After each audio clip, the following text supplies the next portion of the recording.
Okay, well, I wanted to tell you a little bit more about targets, but I'm going to ask Hollowhead here to hold on to our Birchwood Casey stick-on targets. Protect them now, Hollowhead.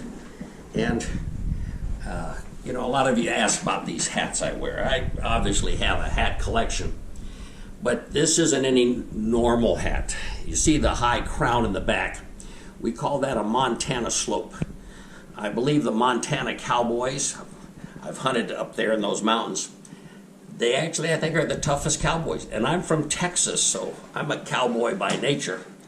But I think the Montana cowboys were even tougher because, you see, they came all the way down to Texas through bad weather, Comanches, robbers, the works, to get a herd of cattle and bring a lot of cash with them, by the way.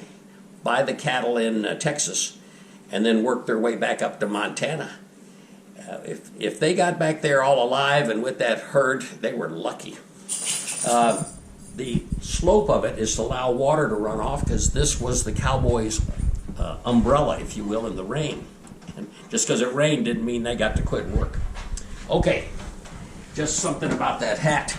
Let's talk about targets. I've shared in a number of my videos this coroplast board, coroplast. It's like a corrugated plastic, and they use this for signs. I usually collect a dozen or so when the elections are over. The losers never seem to come out. During the year, I'll see one or two that's been left beside the road, and I'll pick that up, and I paint them black. Now, this is the back side. You can see where the pellets have come through. And this is the front side, where I had 6 targets. And you could throw it away at this time, but I like to save it and get the best use possible. So just to give this target a little bit more life, I put some of this clear tape on it that you would use for packaging, just so that the paper target doesn't have to do all the work here. And by putting this on,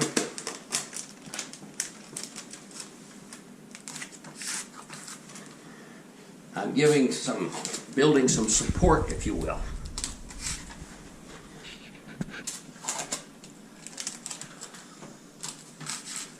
Well, that top target had a lot of holes in it. Once I get this thing well supported, I'll be putting on the new targets.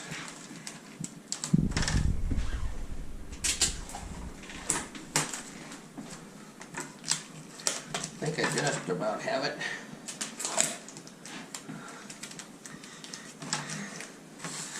Don't like to see anything go to waste, and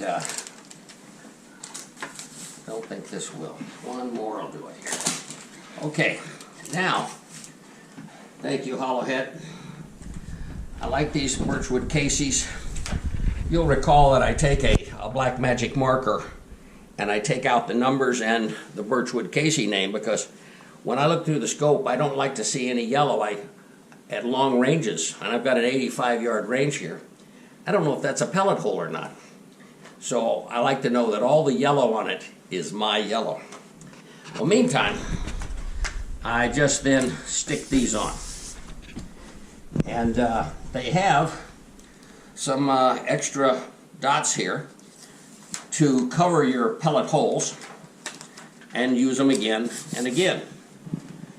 In fact, some sporting goods stores, I'm sure you can find it on the internet, they've got just sheets of these holes to put on top of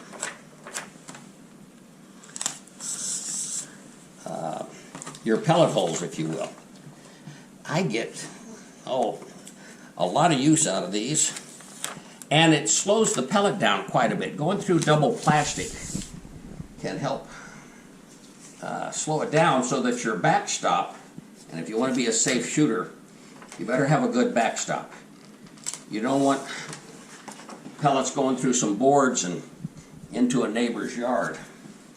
So staying backyard friendly this just helps get it, slow it down a bit, help make it a little more backyard friendly. Now, I don't have a marker here with me, but imagine all those little yellow spots blacked out, and this target is ready for another life. Renee, it's time to replace these targets we shoot at. Okay. You know, Renee, every time I walk down this path, Yeah. I think about something that happened several times in Vietnam. I was an infantry platoon leader, and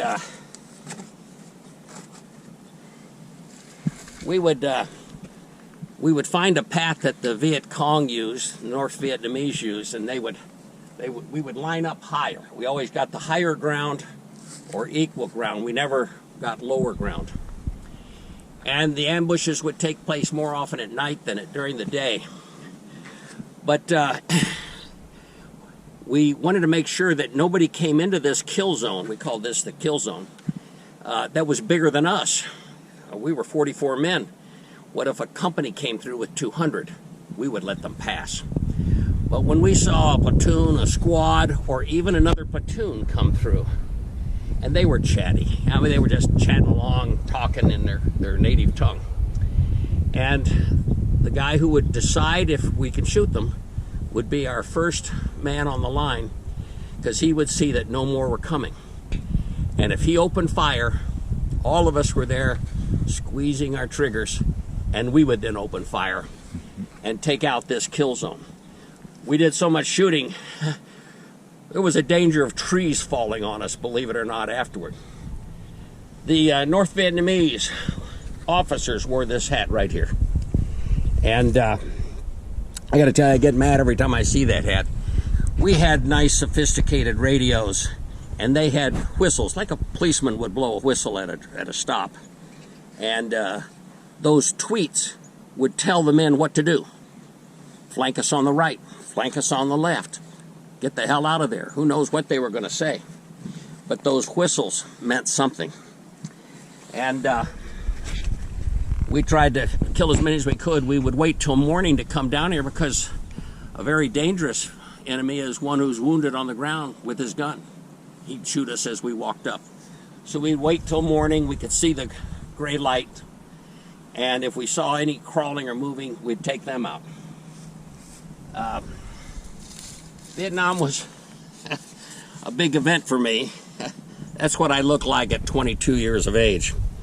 And I think that's 13 medals. I got the Jungle Expert emblem that I wore at a special school called Jungle Warfare School in Panama. And then I was part of the Big Red One, which was America's 1st Infantry Division. Well, anyway, let's get these targets set up.